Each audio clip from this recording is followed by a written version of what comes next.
Bom dia, gente. Sejam bem-vindos a mais um culto na Missão Paixão com Paixão. Espero que você e sua família estejam bem nessa manhã. E eu gostaria de convidá-los para estarem lendo comigo o Salmo 84, do 8 ao 11, que diz o seguinte: Ó Senhor, Deus dos exércitos, ouve a minha oração. Dá ouvidos, ó Deus de Jacó. Contempla, ó Deus, nosso escudo, e olha para a face do teu ungido. Pois um dia em teus átrios é melhor do que 1000. Eu preferiria ser um porteiro na casa do meu Deus do que habitar nas tendas da perversidade, pois o Senhor é um sol e escudo. O Senhor dará graça e glória. Nenhuma coisa boa ele reterá daqueles que andam retamente. Gostaria de convidá-los agora a estarem orando juntamente a mim. Senhor Deus e Pai, nessa manhã nos pomos diante de Ti para que o Senhor alinhe a nossa visão e retifique a nossa adoração perante a Ti.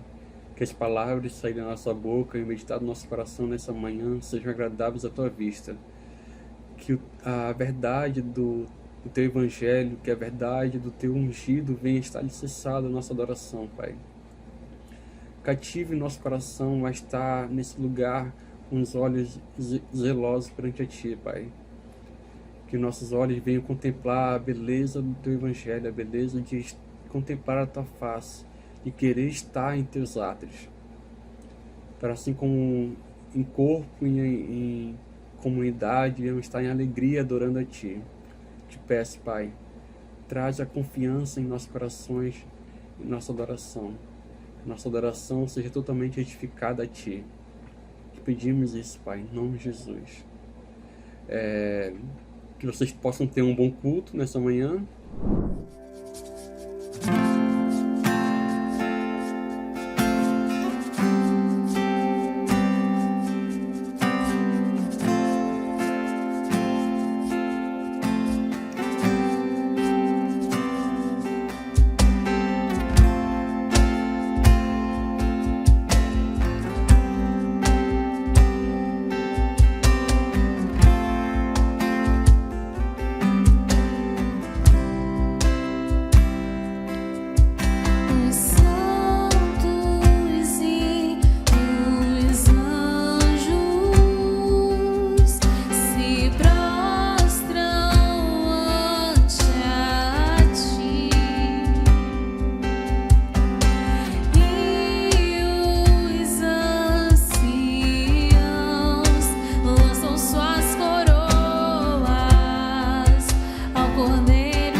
ao que se assenta no trono, sobre tudo e todos.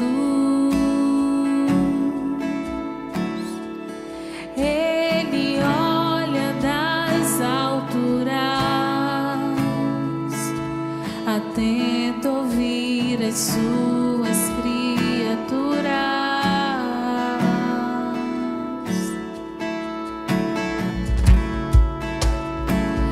Sou sua feitura, obras de suas mãos. Sou incensário a elevar a canção. Sou sua feitura, obras de suas mãos. Sou incensário a elevar a canção.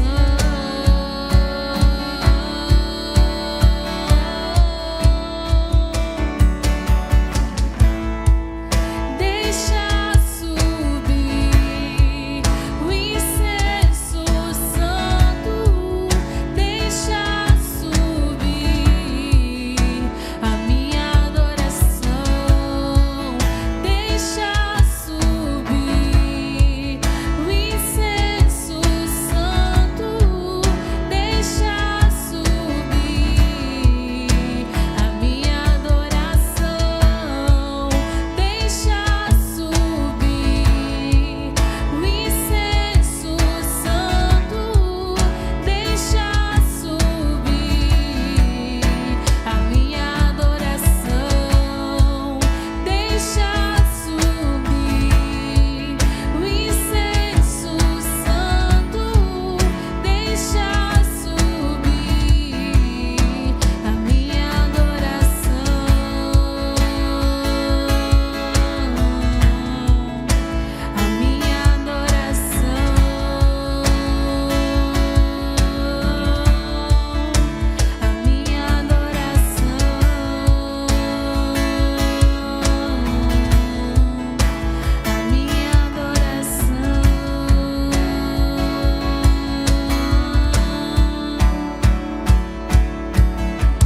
dia e noite, noite e dia, até que as taças estejam cheias.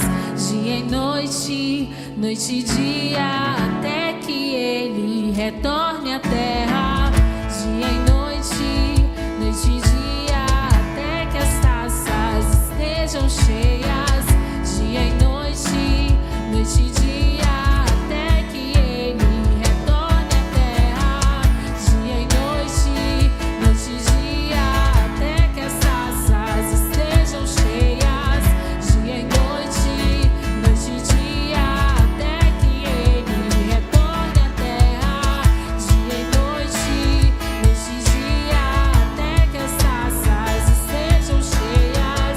Dia e noite, noite e dia.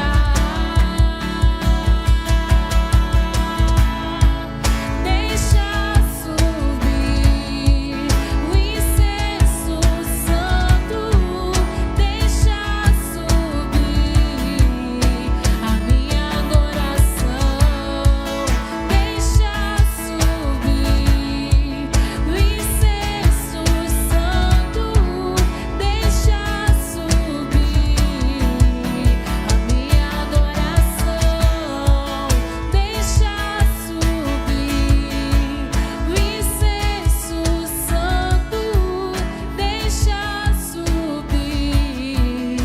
a minha adoração, deixa subir o incenso santo, deixa subir a minha adoração,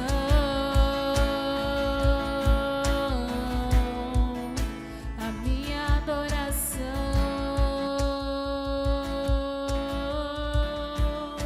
a minha adoração,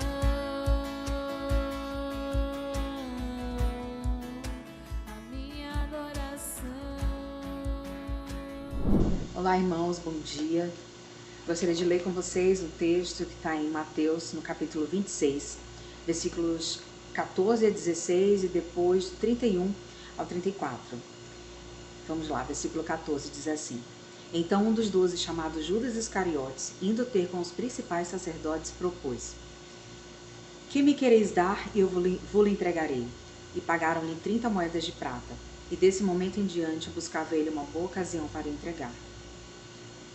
Versículo 31. Então Jesus lhes disse: Esta noite todos vós vos escandalizareis comigo, porque está escrito: Ferirei o pastor, e as ovelhas do rebanho ficarão dispersas. Mas depois da minha ressurreição irei adiante de vós para a Galileia. Disse-lhe Pedro: Ainda que venha a ser um tropeço para todos, nunca o serás para mim. Replicou-lhe Jesus: Em verdade te digo que nessa mesma noite, antes que o galo cante, tu me negarás 3 vezes. Esses 2 textos aqui, o primeiro fala sobre o pacto da traição que Judas fez com os principais sacerdotes. E o outro texto é Jesus avisando a Pedro de que naquela mesma noite Pedro negaria a Jesus. E nós percebemos a diferença entre Pedro e Judas, que cometeram o mesmo pecado. Eles traíram a Jesus. Foi a mesma ofensa, só que com uma diferença. Judas, ele pecou intencionalmente. Pedro, ele não queria pecar. Ele não foi intencional, mas assim mesmo ele fez, por causa da sua humanidade. Os 2 receberam perdão. Jesus decidiu amá-los e perdoá-los. Mas a diferença entre Pedro e Judas, ele somente lamentou pelo que ele fez. E Pedro se arrependeu. Qual é a nossa postura diante do pecado que sabemos que cometemos diante de Deus? Nós somente nos lamentamos ou nós nos arrependemos? O arrependimento, a característica do arrependimento é uma mudança de mente, uma mudança de direção. Quando nós nos arrependemos de algo que fizemos, de uma ofensa que causamos a alguém, nós mudamos de direção, nós não queremos mais fazer. Nós queremos parar de praticar as coisas que ferem a Deus, que ferem ao nosso irmão. A desobediência a Deus, ela passa a ser um peso no nosso coração. E não é intencional. O nosso pecado, ele não tem a característica de ser de propósito. Então, eu queria que você pensasse hoje, né, refletisse, o que realmente tem passado no seu coração? É somente um remorso, é um lamento, ou realmente é arrependimento? Você viu que o caminho é outro e quer seguir por esse caminho que leva à vida? Você percebe que o caminho que Judas escolheu, ele levou ao fracasso, desespero e morte. E o resultado do arrependimento de Pedro levou ele ao perdão, à vida. E ele tornou-se o líder do movimento cristão. E Judas, por causa somente do seu lamento, do seu remorso, cometeu suicídio. Queria que você parasse para pensar, né, em como a sua vida cristã tem sido direcionada. Que eu espero sinceramente que seja direcionada pelo arrependimento. É admitir que existe sim um pecado, mas não querer mais pecar. Admitir que é um pecador, mas confessar os seus pecados, olhar para Jesus e confiar que o sangue de Jesus nos limpa de todo pecado. Que a nossa caminhada seja assim, transformadora cada vez mais, e que o Espírito Santo habite no nosso coração para que possamos crescer à imagem de Jesus, ser cada vez mais parecidos com Ele. Amém? Queria aproveitar também de fazer alguns lembretes de alguns eventos que nós teremos nesse mês de novembro e dezembro. É que o primeiro deles, hoje nós vamos iniciar a nossa turma de novos membros. É com grande alegria que nós faremos isso. Vai começar na sala de oração às 16h30, são 4 aulas, e que você vai poder nos conhecer e nós também vamos poder conhecer um pouquinho sobre você, e você vai aprender sobre o que nós cremos, qual a nossa estrutura ministerial, como nós nos organizamos, e com certeza será um prazer te receber, tá bom? Não se atrase, porque às 18 horas nós vamos todos para o novo prédio para cultuarmos ao Senhor. E no dia 27 de novembro, nós teremos uma confraternização também com a comunidade MPC. Geralmente, todos os anos, nós fazemos essa confraternização com a liderança, com os voluntários dos projetos, né, os líderes de ministérios. Mas esse ano, a gente vai abrir para toda a comunidade, para participar, para a gente ter um dia de lazer. Vai ser muito bom, vai ser numa chácara no Tarumã. E o valor da inscrição é R$50. Crianças de 5 a 12 anos pagam R$25 e abaixo dessa idade não paga. Nós queremos muito a participação de quantas pessoas puderem ir para a gente poder se conhecer melhor, para a gente poder estar junto. Afinal, foram tempos tão difíceis, né? O ano de 2020, parte de 2021. E graças a Deus que nos sustentou, e a gente quer comemorar, a gente quer confraternizar, aproveitar esse momento para nós estarmos juntos, e a gente espera você.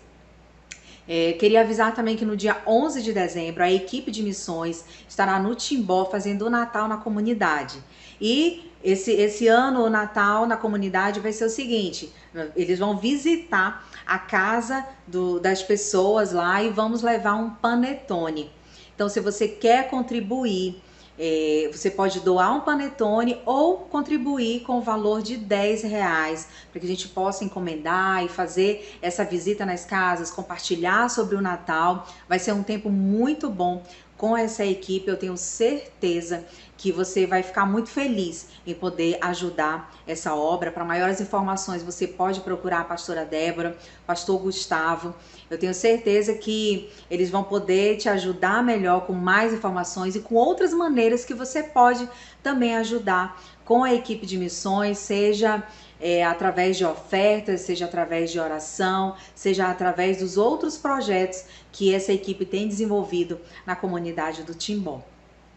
Queria também te lembrar sobre o nosso projeto de construção. Por favor, não esquece, estamos aguardando a sua contribuição. Temos avançado, graças a Deus por isso, né? Estamos na parte de acabamento das salinhas, já daqui a pouco vamos estar pintando. Tá ficando muito bom, Deus tem nos abençoado bastante. Nós agradecemos a você que tem feito parte disso e te encorajamos a continuar contribuindo com seu dízimo, sua oferta para a construção, contribuindo nos projetos sociais que desenvolvemos aqui na MPC, e que o Senhor te abençoe através dessa consciência de ajudar as pessoas que precisam, ajudar nessa obra. Deus te abençoe e nos dê uma semana maravilhosa, em nome de Jesus.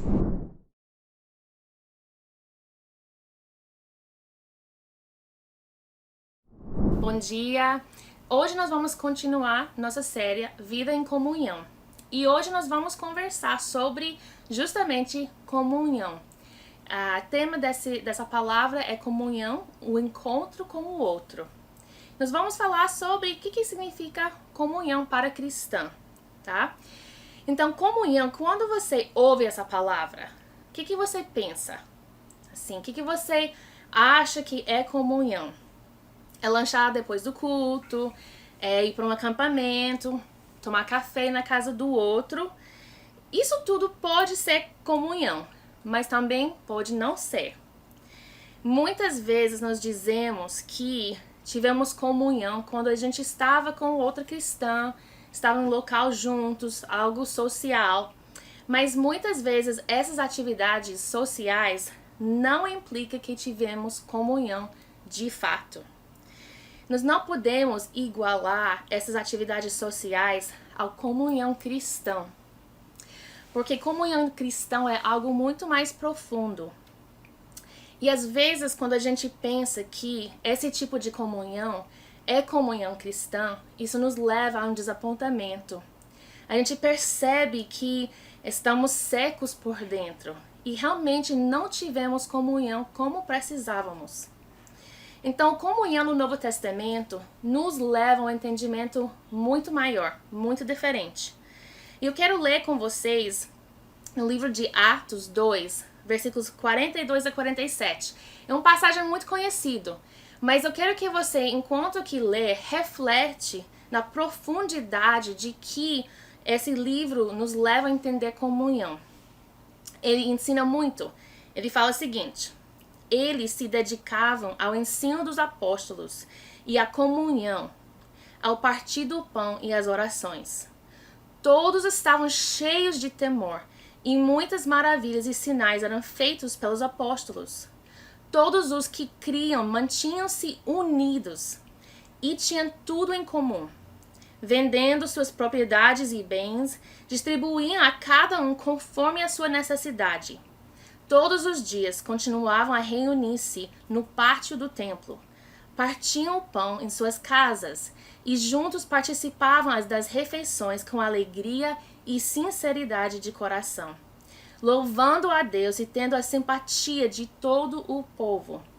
E o Senhor lhes acrescentava todos os dias os que iam sendo salvos. Vamos orar. Pai, obrigado por sua palavra, Senhor. Obrigado porque o Senhor entendia que nós precisávamos de comunhão, que o Senhor ensina na sua palavra a importância da comunhão e que o Senhor nos criou como seres que precisam de comunhão, que precisam dos outros, Pai. Obrigado, Senhor. Pai, eu te peço que o Senhor nos faz entender pensamento, sua ideia de comunhão, o que é de fato, Senhor. Abre nossos olhos, abre nossos corações, abre nossas mentes, Pai. E, Senhor, que o Senhor coloque as suas palavras aqui na minha boca, Pai. E o que não seja do Senhor, que o Senhor retira, Pai. No nome de Jesus. Amém. Então, o Bonhoeffer, ele descreveu comunhão como uma dádiva. Comunhão é uma dádiva, né? Tem gente que não gosta de comunhão. E eu quero que você, se você é essa pessoa, entende hoje que comunhão é uma dádiva. E é um privilégio, ele fala. É um privilégio que nós temos de estar juntos nesse tempo aqui na Terra. Porque um dia nós vamos estar todo mundo juntos numa comunhão eterna. E aquilo que a gente vive aqui é uma representante daquilo que a gente vai viver um dia. Então, se você não gosta de comunhão, possivelmente você não vai gostar muito da vida eterna. Porque vai ser uma comunhão eterna junto com Deus e os outros, uns aos outros. Então, a gente percebe aqui que comunhão no livro de Atos era algo essencial. Essencial. Nós percebemos aqui, quando a gente lê Atos 2, que foram 4 coisas que fala que são coisas que eles perseveraram, né? Não era que, era fácil, vamos fazer. Não, falou que eles perseveraram. Então, isso significa que não é sempre algo que é fácil. E o segundo é comunhão. E percebemos também que comunhão aqui é um nível um pouco maior, superior, do que nós pensamos muitas vezes que seja comunhão. Entendemos que comunhão é importante para Deus. E mais ainda, a perseverança na comunhão. É muito fácil a gente querer desistir da comunhão. A gente fica chateado, acontece alguma coisa, eu não quero mais. Mas Deus nos dá a instrução de perseverar. E também a gente percebe que comunhão nesse mundo do Novo Testamento é algo que é muito mais forte. E nossas definições, muitas vezes, de comunhão são muito fracos diante do Atos 2, né? Muitas vezes, eu posso dizer que a gente vive uma comunhão preguiçoso, né? É muito esforço, é muito difícil, então, eu tive comunhão, tá tudo bem. E a gente vive essa fraqueza na comunhão. E uma das coisas que é muito visível hoje é a ausência da comunhão dentro da igreja, entre os irmãos, entre o corpo de Cristo. Muitos fatores nos mostram que isso está faltando. E uma dessas coisas justamente é maturidade.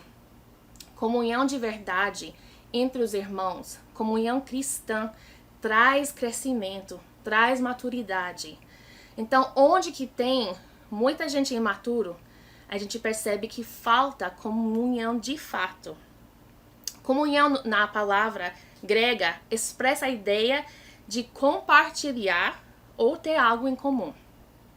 Então, se a gente são filhos de Deus, a gente já tem isso em comum. Agora, o que falta é de compartilhar. E a vida em comunhão é uma vida de compartilhar. Também essa ideia de comunhão, de estar em comunidade, é bidimensional. Como assim? Eu quero que a gente comece a pensar sobre comunhão no fato vertical e horizontal, tá? Primeiramente, o vertical. Abre sua Bíblia em 1 João 1:3. Nós vamos ler a segunda parte desse versículo. Fala o seguinte: nossa comunhão é com o Pai e com o seu Filho Jesus Cristo. Então, João, no primeiro epístolo, ele está falando bem claro que nossa comunhão é com o Pai e com o seu Filho Jesus Cristo. Então, nossa primeira comunhão é vertical, é com Deus. Se nós não tivermos comunhão vertical, não existe comunhão horizontal, que é com nossos irmãos. Essa comunhão com Deus é o ponto inicial, o ponto principal, a origem da comunhão com os irmãos. Comunhão na comunidade. J.I. Packer, ele fala o seguinte: a comunhão com Deus é o fim para o qual a comunhão cristã é um meio. Então, nós precisamos comunhão com Deus para ter comunhão com nossos irmãos. E nós precisamos comunhão com nossos irmãos para conhecer mais a Deus. Então, esses dois pontos são muito importantes para a gente entender. Nesse ponto horizontal, que é comunhão com os irmãos, eu quero ler com vocês em Hebreus 10, versículos 24 e 25. Ele fala o seguinte: e consideremos-nos uns aos outros para incentivar-nos ao amor e às boas obras. Não deixemos de reunir-nos como igreja, segundo o costume de alguns, mas encorajemos-nos uns aos outros, ainda mais quando vocês veem que se aproxima o dia. Essa comunhão é uma necessidade espiritual. Precisamos uns dos outros. Não é para a gente deixar de ter comunhão, de deixar de frequentar a igreja, de deixar de estar juntos. Porque nossa comunhão com Ele está alimentado por nossa comunhão uns com os outros, né? Comunhão é necessária para nosso crescimento, para fortalecimento da igreja e cada um de nós. Às vezes a gente é muito egoísta, a gente pensa somente em nós. Mas na verdade, cada um de nós que verdadeiramente somos filhos de Deus, fazemos parte de uma pintura muito maior, um plano muito maior do que nós apenas. Então, quando a gente para e deixa de ter comunhão, estamos sendo egoístas, porque isso faz parte daquilo que Deus tem para a sua igreja. Eu preciso de você, você precisa de mim, precisamos uns dos outros. Isso nos fortalece, isso nos faz conhecer Deus mais. Através da sua vida, eu conheço um pouquinho mais sobre Deus. Através da minha vida, também você conhece. Então, essa troca é muito importante. O alvo da comunhão entre cristãos é comunhão com Deus. Então, a gente precisa das duas coisas. A comunhão, justamente, é o dar e o receber. São mãos duplas, idas e voltas. Às vezes a gente nos encontra num estado onde que a gente vai para a igreja, a gente vai para o discipulado, a gente vai para um grupo de estudo, a gente vai para um evento, porque a gente quer receber. É tudo sobre mim. E na verdade, isso não é comunhão. Comunhão é o dar e o receber. O dar e o receber. E a gente vê isso na igreja do primeiro século. A gente vê isso no livro de Atos. Esse modelo de que eu preciso de você, você precisa de mim, e é uma troca. O dar e receber. Comunhão com Deus também é um dar e receber. A gente precisa de se arrepender. O arrependimento que vem de nós traz o quê? Remissão dos nossos pecados, que vem de Deus. Entregamos nossos temores, nossas fraquezas, nossos problemas ao Senhor, e o que Ele nos dá? Paz. Ele nos ajuda. É uma troca. Envolve a gente tem que estar envolvido na nossa vida cristã e nosso crescimento.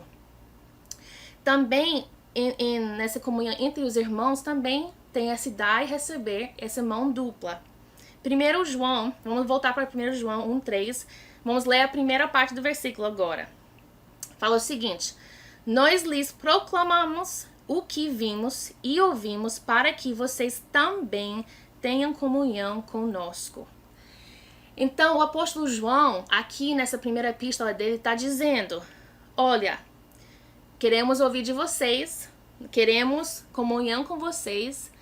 Nós não é somente a gente que vem para dar, mas a gente vem também de receber de vocês. Nós queremos receber das suas vidas, daquilo que Deus tem feito na sua vida, daquilo que Deus tem falado com você.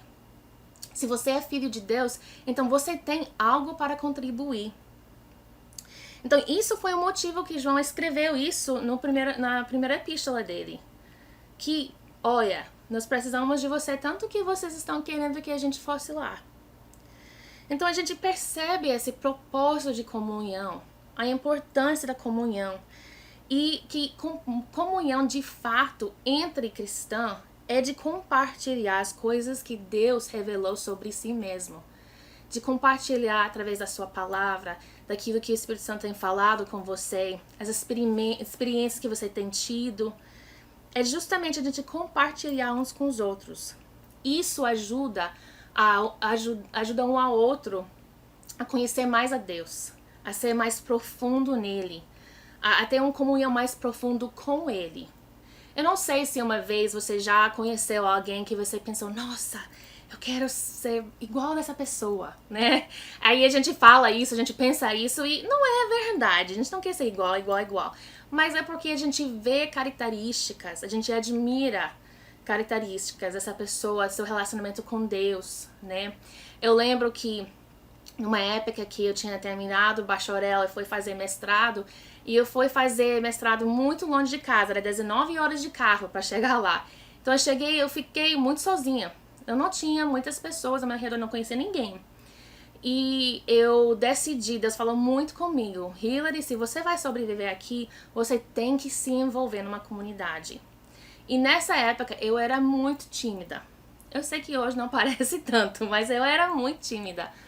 E a última coisa que eu queria fazer era, me apresentar para pessoas que eu não conhecia. Mas Deus falou isso muito claro comigo. Aí eu pensei: bem, eu vou ter que me envolver. Então eu encontrei uma igreja, eu falei com o secretário lá que eu queria me envolver num grupo, eu queria participar. Aí uma mulher um dia me ligou e ela falou: olha, a gente vai para tomar um café e a gente queria convidar você, vamos estar a tal lugar, tal horário. Aí minha maior vontade é dizer: não, tudo bem, obrigada, mas não vai dar. Que seria mentira, na verdade. Mas eu decidi: não, eu vou. Tá bom, eu vou lá. Aí eu desliguei o telefone e eu fiquei desesperado, porque, meu Deus, como que eu vou saber quem são essas pessoas? Eu vou entrar nessa cafeteria, eu nem sei quem são. Eu só conheço o nome dessa mulher, eu não conheço ninguém, nem com a aparência dela, nunca vi a foto dela. Aí eu comecei a me dar 1000 razões do porquê não ir. Aí no final das contas, Deus falou comigo. Sabe aquela coisa que eu sabia que não podia ignorar? Aí eu fui, eu entrei, eu fiquei olhando e de repente a mulher chegou comigo: você é a Hillary? Eu falei: sim.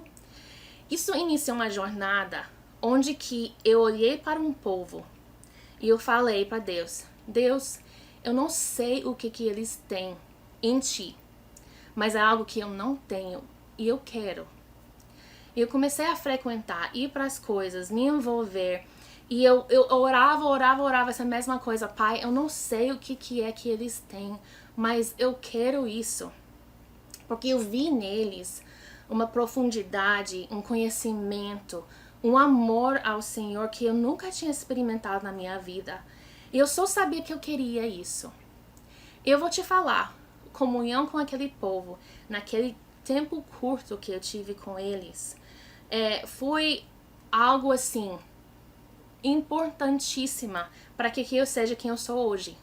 Deus usou aquele momento e aqueles irmãos, aquela comunhão, para levar a minha vida espiritual a um nível que eu nunca imaginei que eu podia chegar.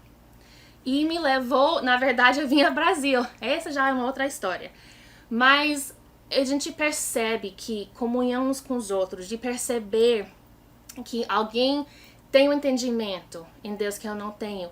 Essa pessoa tem um amor por Deus, tem uma habilidade aqui e ali de servir ao Senhor, que eu quero isso para minha vida.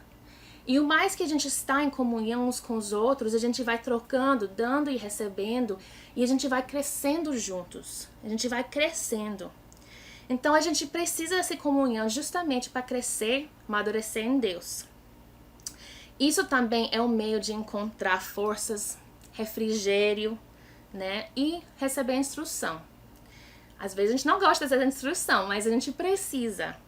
Romanos capítulo 1, versículos 11 e 12 fala o seguinte: anseio vê-los a fim de compartilhar com vocês algum dom espiritual para fortalecê-los. Isto é, para que eu e vocês sejamos mutuamente encorajados pela fé. Paulo entendeu que aí as idas dele para os lugares, as viagens missionárias que ele fez, não foi somente para o povo que estava lá, mas para um encorajamento mútuo. Ele recebia tanto que ele dava dos irmãos.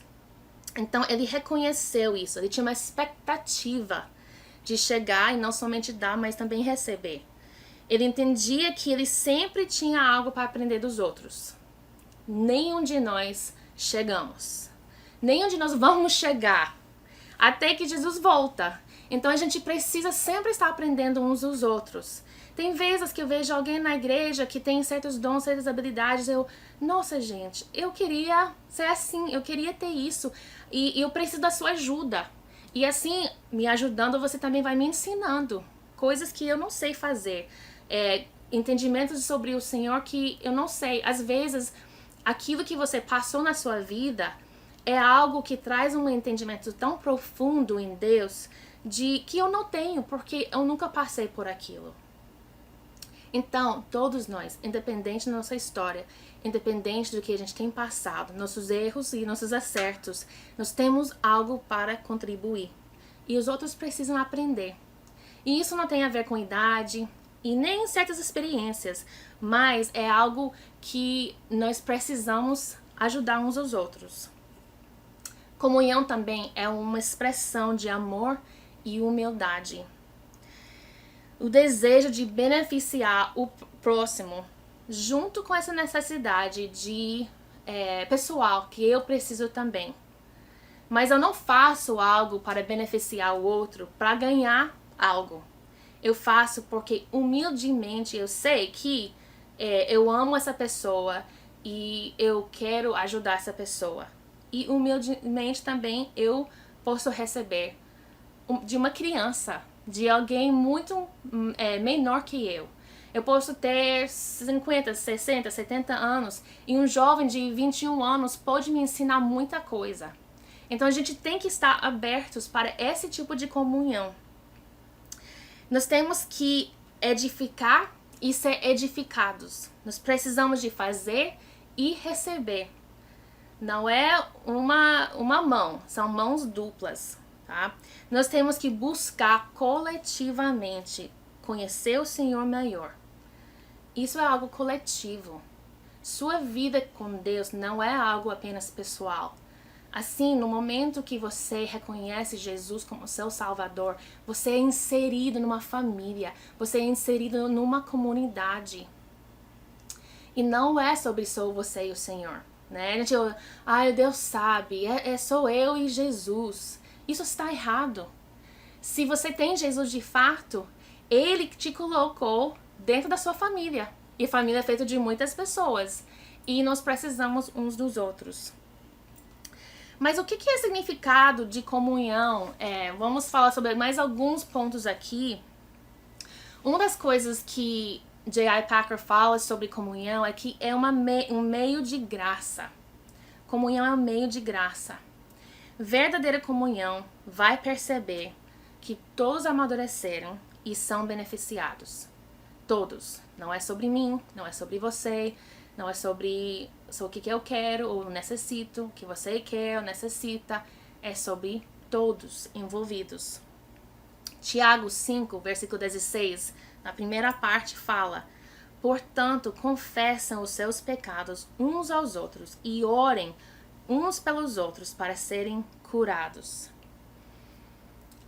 Algumas das formas que nos amadurecem mais, é através da confissão dos pecados e a cura. Isso traz amadurecimento em nossos corações, em nossas vidas espirituais. Mas se a gente não tiver comunhão para confessar e receber a cura de Deus, nós não vamos amadurecer. Isso é muito importante. E quando a gente confessa, quando a gente peça perdão, quando a gente perdoa, isso traz uma cura e todos são beneficiados. Por quê? Porque se você não está bem, se você está pecando, se você está sem confessar, se você está mergulhado no pecado, se você está com raiva do outro, se você fez algo contra seu irmão, não pediu perdão, você não perdoou, isso afeta todo o corpo. Isso afeta toda a comunidade e afeta a comunhão entre os irmãos. Então, todos nós temos esse papel e nós precisamos cumpri-lo para o benefício de toda a comunidade. E se você acha que, não, é minha vida, é minha coisa, não afeta, claramente a Bíblia está nos falando, nos mostrando que isso é um pensamento errado. E nós precisamos mudar nosso pensamento. Nós precisamos nossas mentes e corações renovadas para entender comunhão no meio da comunidade cristã. Se nós negligenciamos essa comunhão, ficamos pobres e em perigo.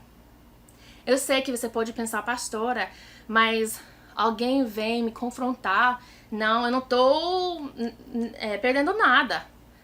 Você está sim. E você está ficando mais e mais pobre espiritualmente. Porque você continua no seu pecado. Você continua no seu erro.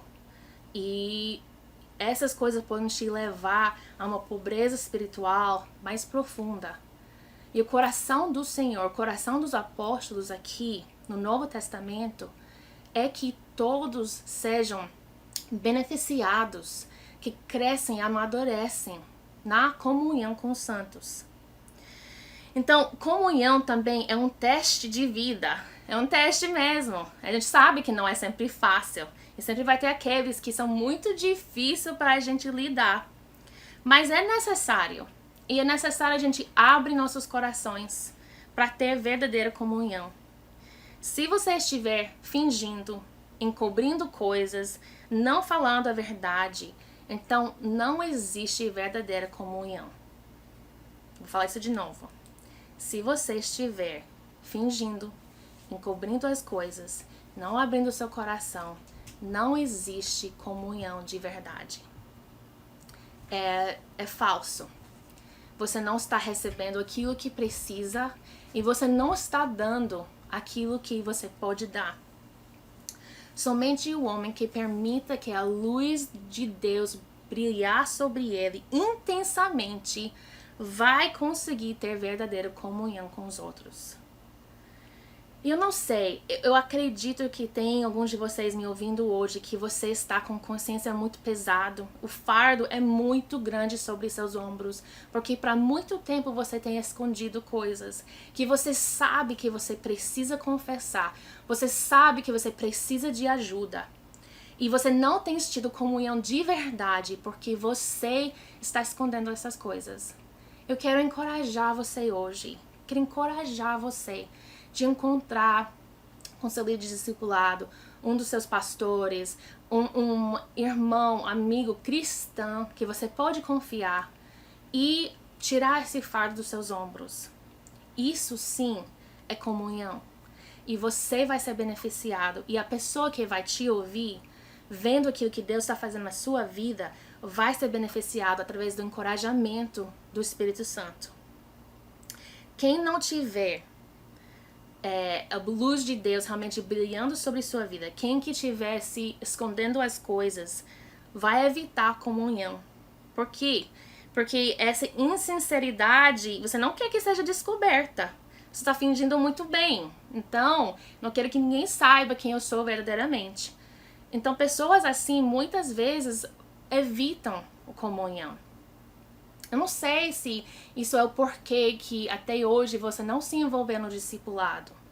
Ou se é por isso que até hoje você só reclama do discipulado. Ou você não se envolve, você não abre sua vida para os outros, você não faz amizade, você não participa das coisas da comunidade. Mas se você tem essas dificuldades, seria muito interessante você pedir para o Senhor sondar seu coração. Pedir para Ele te ajudar a tirar a máscara. Para ser você mesmo. Porque eu tenho certeza que através do Espírito Santo, em comunhão com os irmãos, você vai se conhecer de uma forma que você nunca se conheceu. E você vai viver uma vida mais leve, mais verdadeira, mais honesta. 1 João 7 fala: se porém andamos na luz, como Ele está na luz, temos comunhão uns com os outros, e o sangue de Jesus, seu Filho, nos purifica de todo pecado. Comunhão também é um dom de Deus. Tá? Segundo Coríntios 3:14 disse: a graça do Senhor Jesus Cristo, o amor de Deus e a comunhão do Espírito Santo sejam com todos vocês. Quando temos comunhão uns com os outros, devemos depender no Espírito Santo. Precisamos dele aqui para ser realmente comunhão. Sem o Espírito Santo ali, nossas conversas não são proveitosas. Nossas conversas muitas vezes são erradas, são fofocas, são coisas que geram inconforto, tristeza, pode até trazer divisão entre nossas amizades. Então precisamos do Espírito. O alvo da nossa comunhão um com o outro deve sempre ser uma vida mais profunda no Espírito. De conhecer Deus a mais. Mas essa questão de comunhão é uma jornada. Temos a jornada da comunhão. Não é algo que é noite por dia. Mas é algo que nós temos que trabalhar. Nós temos que esforçar. Então, onde existe comunhão? A Bíblia fala muito clara para nós que comunhão pode existir onde 2 ou mais cristãos estão reunidos. Então, tomando um cafezinho, indo para discipulado, dando carona para alguém no carro, conversando. Tem muitos lugares que pode existir comunhão. Oração coletiva da igreja. Gente, a gente tem sala de oração, por isso é oração coletiva. Ali é comunhão. A pregação, conversas com pastores e líderes, grupo de discipulado, grupo de estudo, diálogos acerca do Senhor com seus amigos, sentados na mesa, comendo juntos, almoçando, conversando sobre Ele. Um marido e uma mulher sentado para uma conversa que convida o Espírito Santo a esteja ali com eles. Mesmo um assunto difícil. Isso é comunhão. Então nós precisamos esse tempo, nós precisamos o poder do Espírito lá conosco. Um poder, presença dele percebível. E onde que nossas palavras fazem que ele seja conhecida. Tá? Então, nossas conversas não sejam coisas baixas, não sejam coisas de fofoca, como eu falei, mas que nossas palavras fazem que ele seja conhecida. Em uma simples conversa, estamos tendo comunhão. Mas o que impede nossa comunhão? Vou te dar alguns pontos aqui daquilo que impede nossa comunhão. Primeiro, a autossuficiência. Né? Não existe comunhão se você acha que você é autossuficiente, que você não precisa depender de ninguém. Né?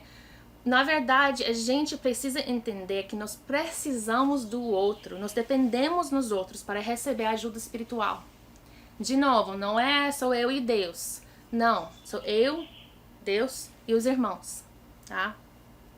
Essa atitude de autossuficiência, na verdade, pode já sinalizar que você está morta espiritualmente ou perto de uma morte espiritual. A Bíblia é muito claro que nós precisamos uns dos outros. Nós não somos autossuficientes, nós precisamos. Também essa autossuficiência pode também existir por causa de orgulho, um senso de culpa, hipocrisia consciente. E assim, nós não estamos dispostos a compartilhar nossa vida com os outros, receber ajuda com os outros. Nós não estamos prontos, querendo essa troca de comunhão de fato. Então, se você percebe que autossuficiência é algo com quem você luta, mais ainda você precisa procurar comunhão, tá? Ver por que você tá desse jeito. Porque Deus não te criou para ser assim. Ele não te criou para ser assim. Ele te criou para relacionamento. E dentro do corpo de Cristo, o relacionamento com os irmãos. Segundo, formalismo, né? Tem alguns cristãos que acreditam que a liturgia do culto, ir para o culto, adoração pública e Santa Ceia é comunhão suficiente. Comunhão isso faz parte da comunhão, mas não é suficiente, porque nós precisamos esse comunhão mais íntimo uns com os outros, falando da vida uns dos outros, tá? E não pode ser limitado apenas que eu vou pro culto no domingo e acabou, já tive minha comunhão com Deus e os irmãos.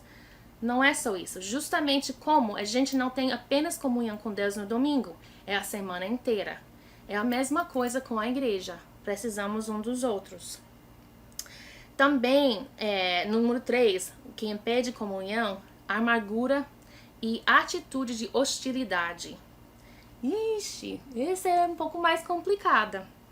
Mas essas raízes de amargura produzem fruto tão podre em nossas vidas que a gente não consegue ter comunhão.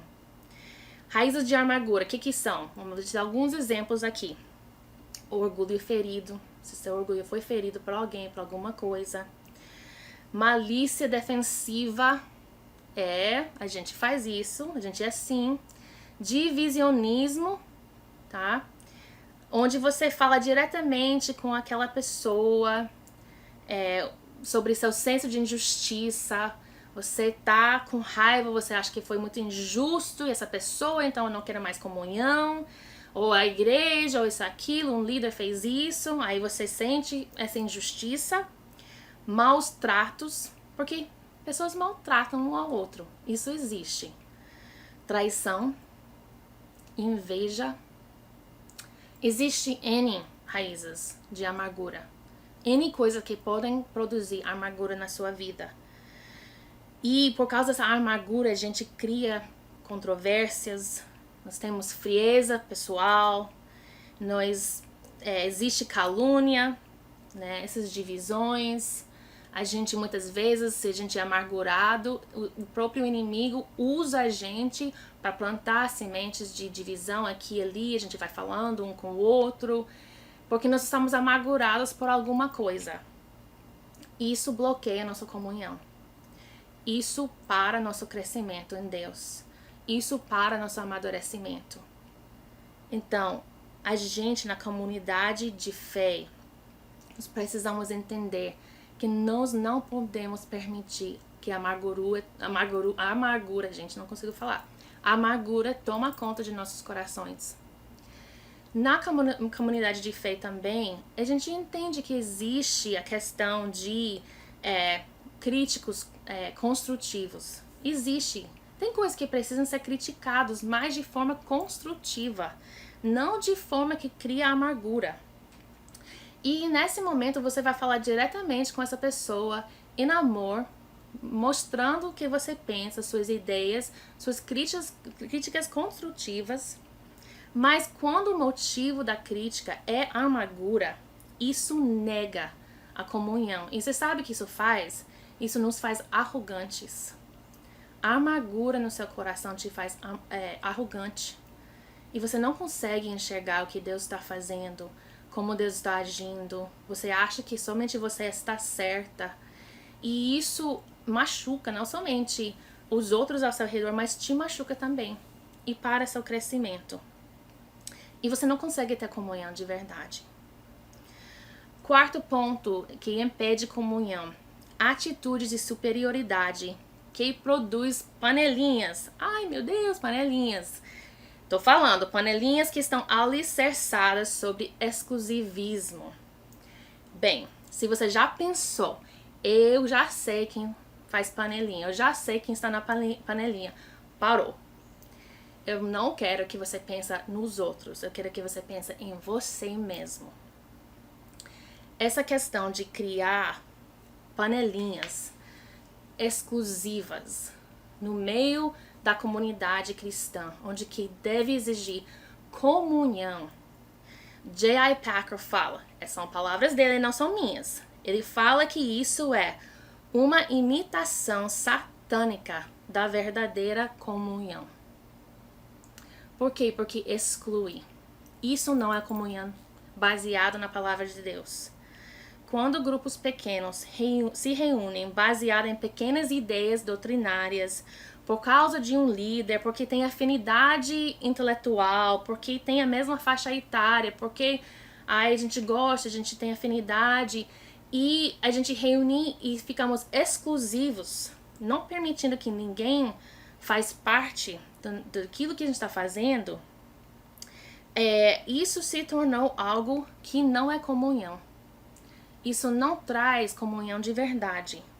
Eu não estou dizendo que você não pode ter seus grupos de amigos, que vocês vão fazer coisas juntos, criar um grupo de estudo, mas a questão é de que seja exclusiva e traz uma atitude de arrogância, de que nós somos melhores e você não pode entrar no nosso grupo. A gente não gosta de você, não pode vir, não pode participar. Isso já é errado, isso já acaba com comunhão verdadeiro. Todas essas coisas, essas razões em que nós reunimos ou criamos uma panelinha, né, são coisas secundárias.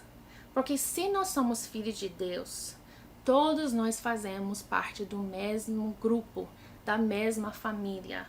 E não é para excluir as pessoas. Lógico, eu não estou falando de aí vai ter uma aula aqui, fechou o número de pessoas, na próxima você pode entrar. Eu tô falando sobre criar panelinhas de fato e se achar superior aos outros, que seu grupo de amigos é melhor que os outros. Comunhão é para todo o corpo de Cristo. Então nós temos que ter cuidado com isso. Nós não podemos ser exclusivos.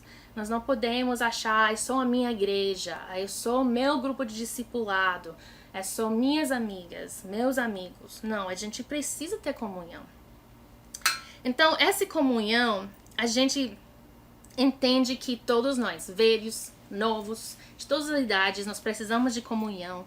Ninguém é espiritualmente autossuficiente. Precisamos dos outros. Se permanecemos sem comunhão, permanecemos também fracos. Aqueles que estão sozinhos, espiritualmente, são fracos porque eles precisam do outro. Deus nos ensina sobre nós mesmos, nos ensina sobre sua palavra através da vida dos outros. Nós vamos afiando uns aos outros. Ele vai nos lapidando através da vida dos outros, nos confrontando através da vida dos outros. John Wesley falou o seguinte: nada é mais anticristão do que um crente solitário. Vou falar de novo. Nada é mais anticristão do que um crente solitário. Gente, precisamos sair do nosso quarto, né, fechado, sozinho. Nós precisamos encontrar outras pessoas para que nós podemos nos alimentar da palavra de Deus, do Espírito de Deus coletivamente para crescer. Se nosso irmão peca de forma que nunca imaginamos, vamos pensar nisso. E a gente pensa assim, é por isso que eu não quero comunhão. Eu não vou ter mais parte, que fulano fez isso, o pastor fez isso, o líder fez isso. Isso não deve ser motivo de desespero e nem assim motivo para criar amargura ou parar de ter comunhão. Mas você sabe o que é isso? Isso é um sinal que estamos caminhando para verdadeiro comunhão. Por quê? Porque através dessa situação do irmão mostrou a verdade sobre ele. E ali você tem uma oportunidade de ajudá-lo no processo de arrependimento e de construir de novo essa área da sua vida, baseado na sua palavra. O Bonhoeffer falou que a verdadeira comunhão é quando a neblina do ideal se dissipa e podemos ver a brilhante realidade da comunhão. Comunhão não é um monte de gente perfeito. Comunhão não é um monte de gente fingindo a ser perfeitos. Comunhão verdadeiro é um monte de gente, pecadores, que erram sendo verdadeiros uns com os outros, para que seja santificado dia após dia, crescendo no Senhor e se tornando mais como Ele. Nós temos que entender que essa comunhão vai somente acontecer em nossas vidas e vai somente nos levar a crescimento se nós tivermos gratidão em nossos corações. Gratidão tanto para o Senhor e aquilo que Ele fez para nós, mas também gratidão para a sua comunidade, para a sua igreja, para seu corpo. Se você não é grato por isso, mesmo o corpo de Cristo, a igreja cheia de defeitos, cheia de coisas que são erros e não é ainda como Cristo, se você não seja grato por isso, você não vai conseguir ter comunhão verdadeira.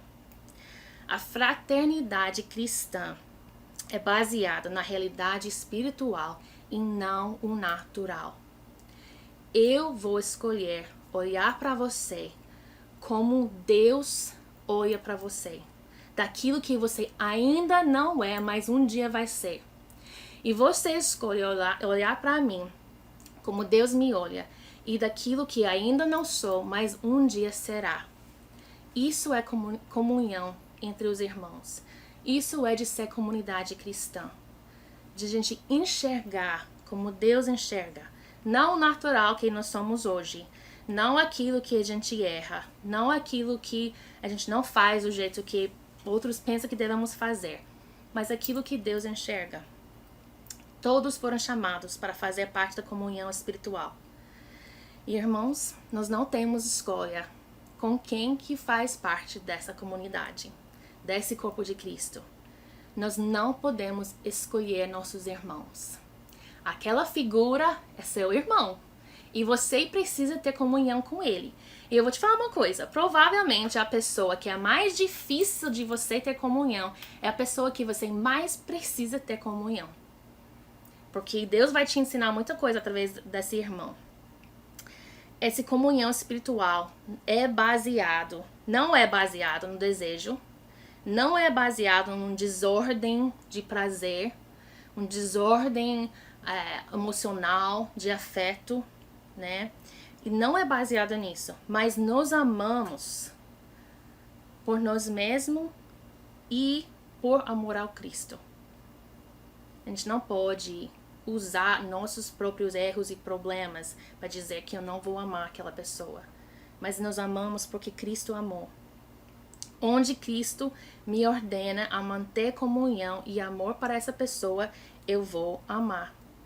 E onde que Cristo me ordena a dissolver a comunhão com essa pessoa, mesmo não querendo, mesmo porque eu amo essa pessoa, mesmo porque eu acho que no meu desordem de afetos, no meu desordem emocional, que eu preciso dessa pessoa, se Jesus Cristo disse que você tem que dissolver essa comunhão que não está te fazendo bem, tem que dissolver.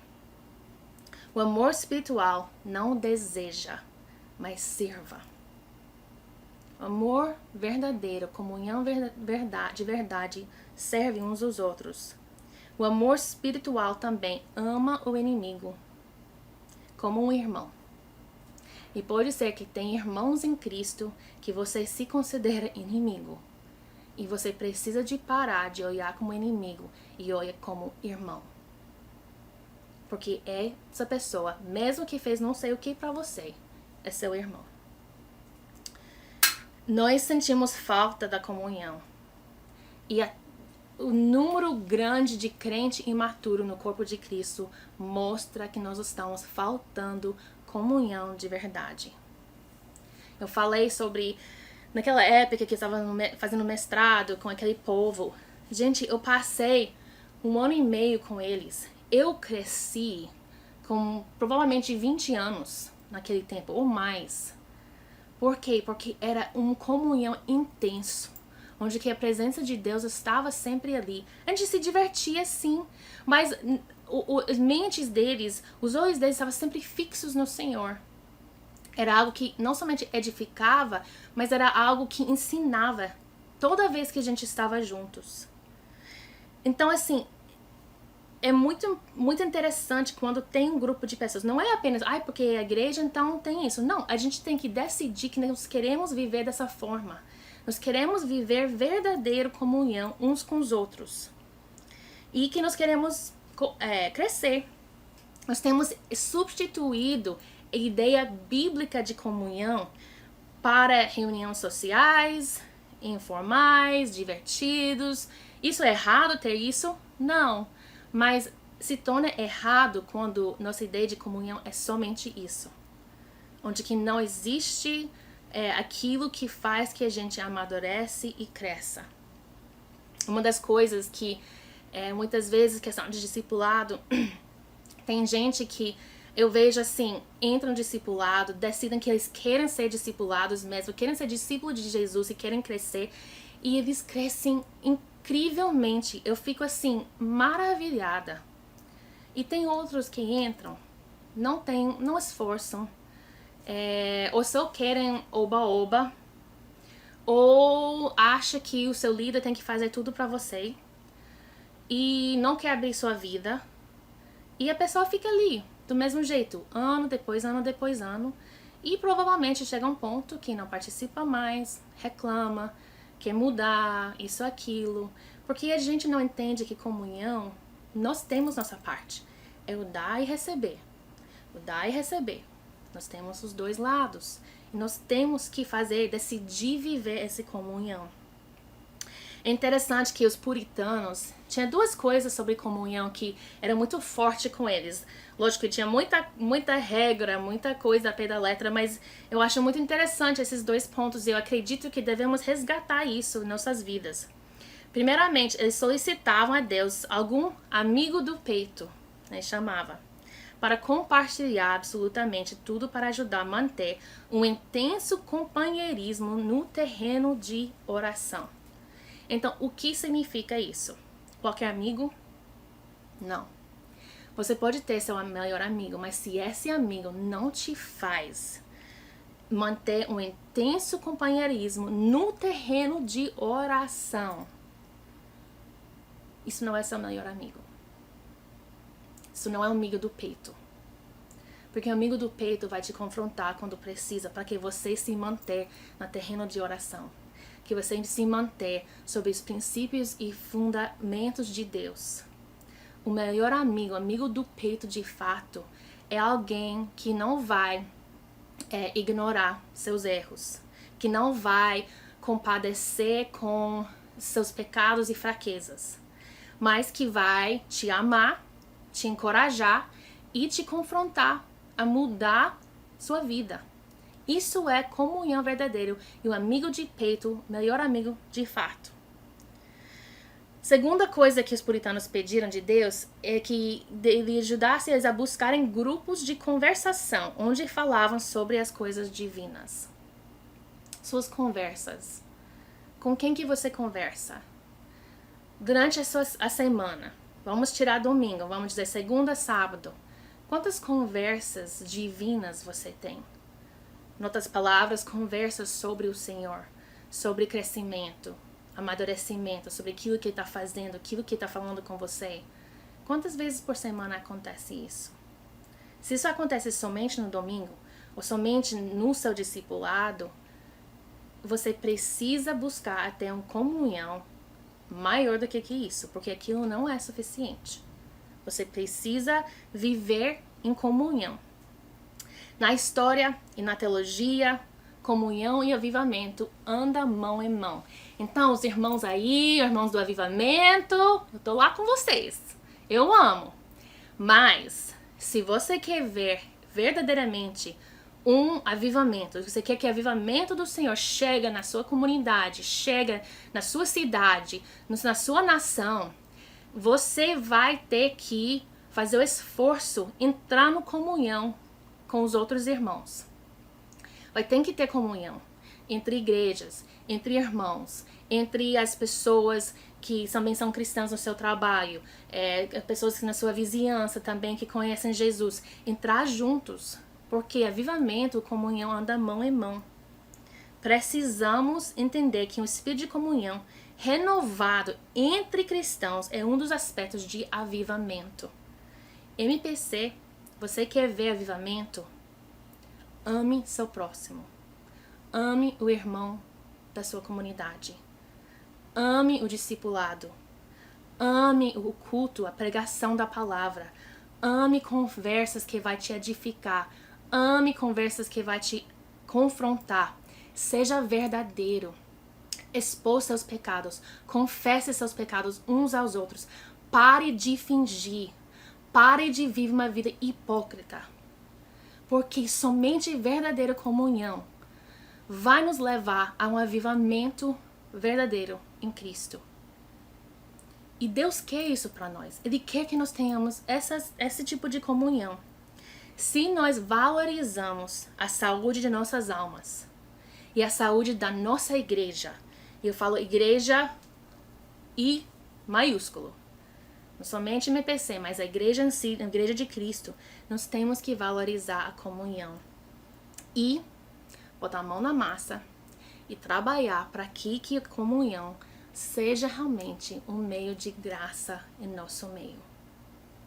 Minha oração hoje é justamente isso, que nós decidimos. Comunhão não vai apenas acontecer. E se você espera para alguém ter comunhão com você, você vai ser decepcionada e você vai ficar fria espiritualmente e você vai ficar sozinha.